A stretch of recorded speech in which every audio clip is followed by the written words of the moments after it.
Our officers are working very hard in what is a very complex and hard environment for them tonight.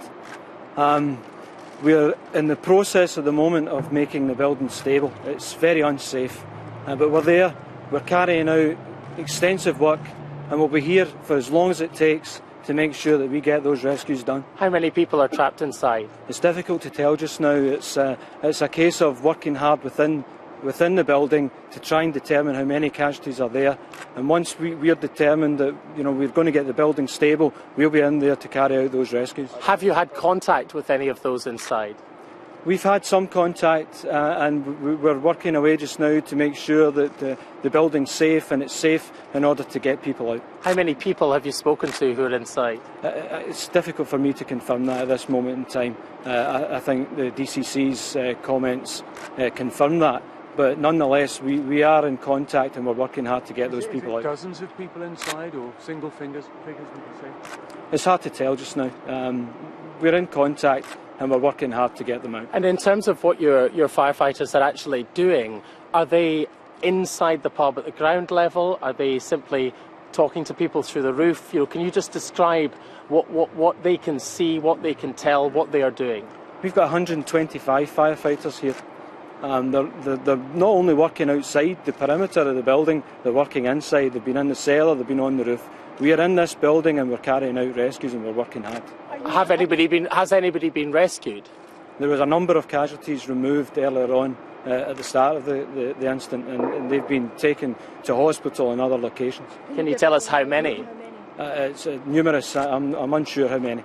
I mean, you're talking dozens of casualties taken out, or can you even give us a There was numerous casualties removed when we arrived earlier on. Can you give us a sense of the state of them and their injuries? What type of injuries are we talking about? Well, their injuries consistent with this type of incident. You can imagine how the condition they're in, but I'm not at liberty to discuss their actual condition. I appreciate that, but I mean, for you this is reasonably routine, but I don't mean routine, that's the wrong word, but the descriptions of these kind of things.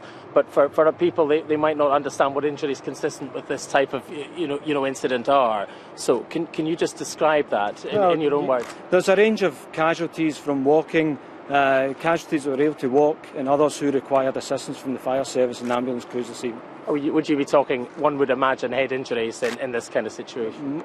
Multiple types of injury. Are you working slowly to prevent any further injury? Absolutely.